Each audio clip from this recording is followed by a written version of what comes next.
사랑의 행위가 끝나자마자 상대의 머리를 뜯어먹는다. 이게 어떤 공포 영화 얘긴 줄 아시겠지만 자연계에선 실제로 벌어지는 일입니다. 더 충격적인 건 이런 일이 사마귀뿐만 아니라 수많은 동물들 사이에서 일어난다는 거죠. 그런데 여기 한 가지 미스터리가 있습니다. 왜 항상 암컷만 수컷을 먹는 걸까요? 반대는 왜 없는 걸까요? 오늘 그 잔인하면서도 놀라운 비밀을 파헤쳐 보겠습니다. 자연계에는 같은 종끼리 서로를 잡아먹는 동물들이 꽤 있습니다. 하지만 지금 우리가 주목할 건 좀 특별한 경우죠. 바로 짝짓기 직전이나 도중 또는 직후에 상대를 잡아먹는 행동인데 과학자들은 이걸 성적 식인 행위라고 부릅니다. 이 현상을 이해하려면 일단 생물의 기본 원리부터 알아야 하는데요. 암컷은 알을 낳거나 자기 몸속에서 새끼를 키우는 쪽이잖아요. 그렇다면 만약 수컷이 짝짓기 전이나 도중에 암컷을 잡아먹어버린다면 어떻게 될까요? 당연히 새끼가 태어날 수 없겠죠. 그러니까 암컷을 먹는 습관을 가진 수컷은 자손을 남길 수가 없는 겁니다. 결국 그런 습관 자체가 다음 세대로 전달될 수가 없어요. 이건 진화의 기본 원리거든요. 자손을 못 남기는 특성은 자동으로 사라지게 되어 있습니다. 하지만 암컷이 수컷을 먹는 건 완전히 다른 이야기입니다. 짝짓기만 끝나면 이미 수정은 완료된 상태니까요. 그 다음에 수컷을 먹어도 새끼를 낳는 데는 아무런 문제가 없거든요. 그래서 자연계에서 성적 식인 행위는 거의 대부분 암컷이 수컷을 먹는 방향으로만 나타나는 겁니다. 그렇다면 암컷 입장에서 수컷을 먹는 게 정말 이득이 되는 걸까요? 일단 새끼를 키우는데 아빠의 도움이 필요한 동물들을 생각해 봅시다. 펭귄이나 늑대처럼 부모가 함께 새끼를 돌보는 종들 말이죠. 이런 경우엔 아빠를 잡아먹는 게 말이 안 됩니다.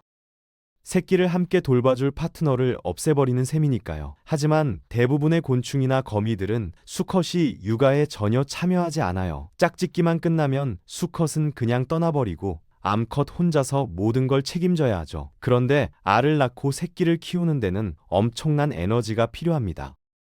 특히 사마귀 같은 경우는 한 번에 수백 개의 알을 낳기도 하거든요. 이 많은 알들을 만들어내려면 어마어마한 양의 단백질과 영양분이 필요한데 만약 바로 옆에 단백질 덩어리가 있다면 어떨까요? 그걸 먹어서 영양분을 보충하는 게 훨씬 효율적이겠죠. 실제로 연구 결과가 이걸 증명합니다. 짝짓기 중에 수컷을 잡아먹은 암컷, 사마귀는 그러지 않은 암컷보다 2배 이상 많은 알을 낳았거든요. 암컷 입장에서는 완전히 이득인 겁니다. 수컷 한 마리를 먹는 것만으로도 자기 자손의 수를 2배로 늘릴 수 있으니까요.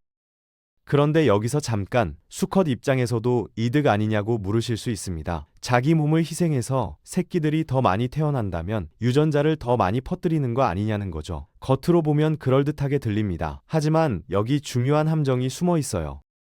수컷이 먹히지 않고 살아남았다면 다른 암컷과도 짝짓기를 할 수 있었을 겁니다. 한 번, 두 번이 아니라 여러 번 말이죠. 사마귀 수컷은 한 시즌에 보통 5번에서 10번 정도 짝짓기를 할 수 있거든요. 그렇게 되면 훨씬 더 많은 자손을 남길 수 있었을 거예요.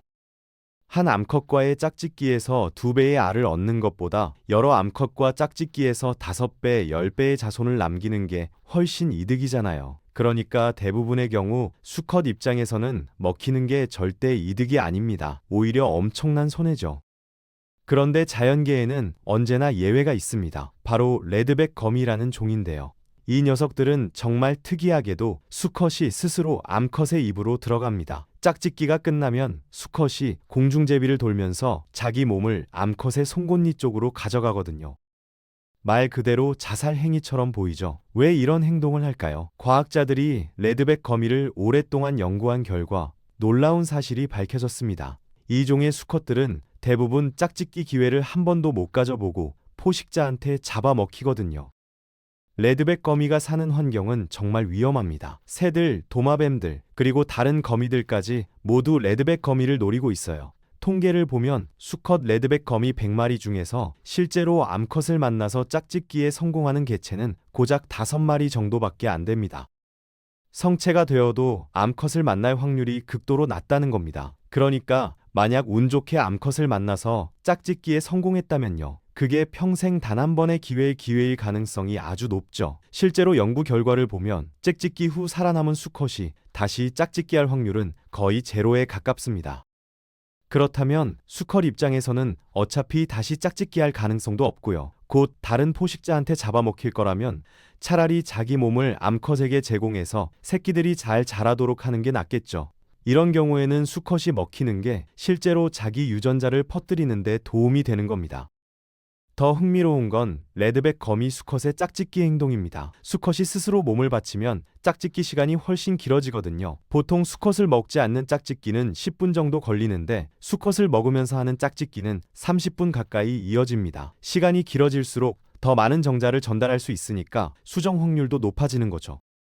게다가 암컷이 수컷을 먹는 동안에는 다른 수컷이 접근할 수 없습니다. 그러니까 수컷 입장에서는 자기 유전자가 확실히 다음 세대로 전달되도록 보장하는 전략인 셈이에요. 정말 놀라운 진화의 결과죠. 이건 마치 자기 목숨을 담보로 하는 보험 같은 거라고 볼 수 있습니다.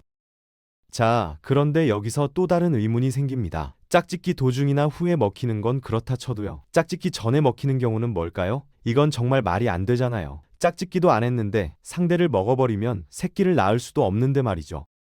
이런 일은 주로 낚시거미 같은 종에서 일어나는데요. 여기엔 좀 다른 이유가 있습니다. 이 동물들이 사는 환경에서는 경쟁이 정말 치열하거든요. 암컷은 살아남기 위해 엄청나게 공격적이어야 해요. 다른 암컷들과 싸워야 하고 포식자들로부터 자기를 지켜야 하죠.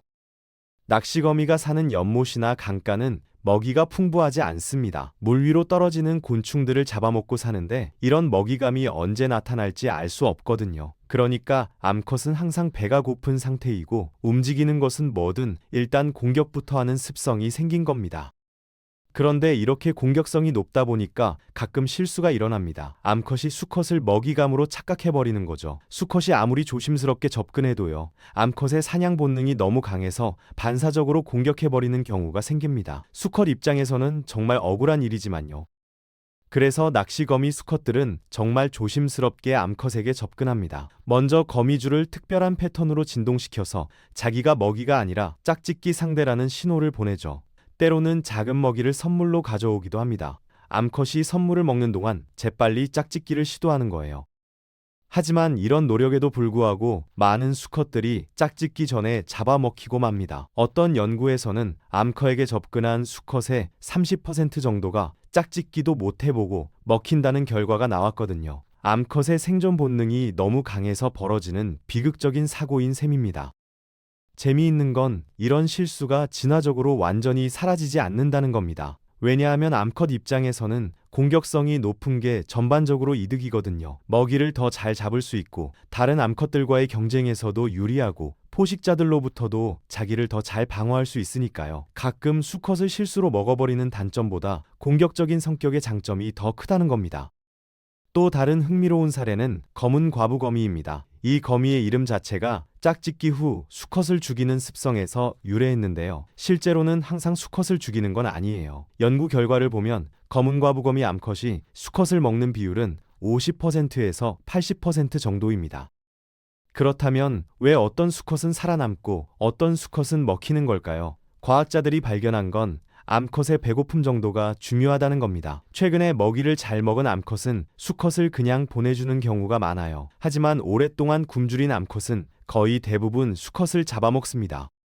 수컷 쪽에도 전략이 있습니다. 검은 과부 거미 수컷은 암컷에게 접근하기 전에 거미줄을 통해 암컷의 상태를 파악하려고 해요. 거미줄에 남아있는 화학 신호를 통해 암컷이 최근에 먹이를 먹었는지, 얼마나 배가 고픈지를 어느 정도 알 수 있거든요. 배가 많이 고파 보이는 암컷은 피하고 잘 먹은 것 같은 암컷에게 접근하는 거죠. 하지만 이것도 완벽한 전략은 아닙니다. 암컷의 배고픔 정도를 정확히 파악하기 어려울 때도 많고요. 또 경쟁 수컷들이 많으면 위험을 감수하고라도 짝짓기를 시도해야 하는 경우도 있으니까요. 결국 수컷들은 생존과 번식 사이에서 항상 위험한 줄타기를 하는 셈입니다. 사실 성적 식인 행위는 생각보다 자연계에서 흔한 현상입니다. 사마귀, 거미 외에도 전갈, 일부 파리 종류, 심지어 몇몇 물고기와 양서류에서도 발견되거든요. 이런 종들이 모두 독립적으로 같은 행동을 진화시켰다는 건 그만큼 이 전략이 효과적이라는 뜻이죠.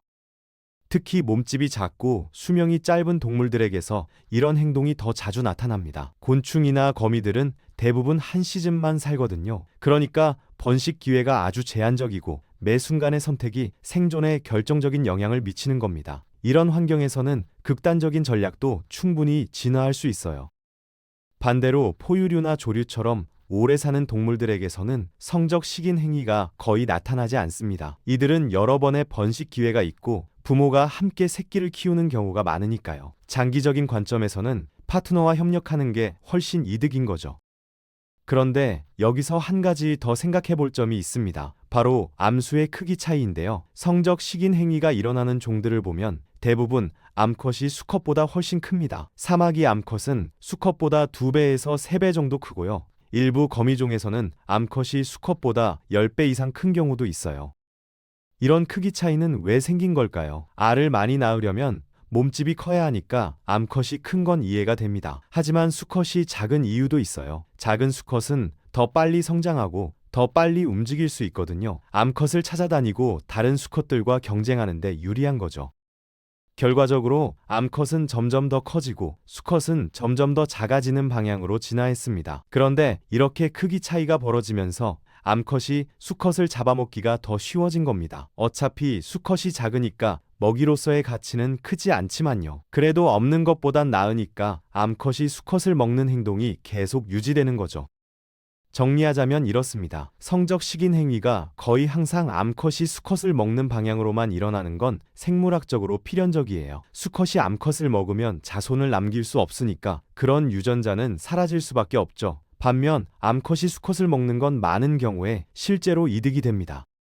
육아를 혼자 해야 하는 종에서는 수컷을 먹어서 얻은 영양분으로 더 많은 알을 낳을 수 있거든요. 물론 대부분의 경우 수컷 입장에서는 손해지만요. 레드백 거미처럼 특수한 상황에서는 수컷도 이득을 볼 수 있습니다. 그리고 가끔은 암컷의 공격성 때문에 실수로 짝짓기 전에 먹히는 불운한 수컷들도 있고요.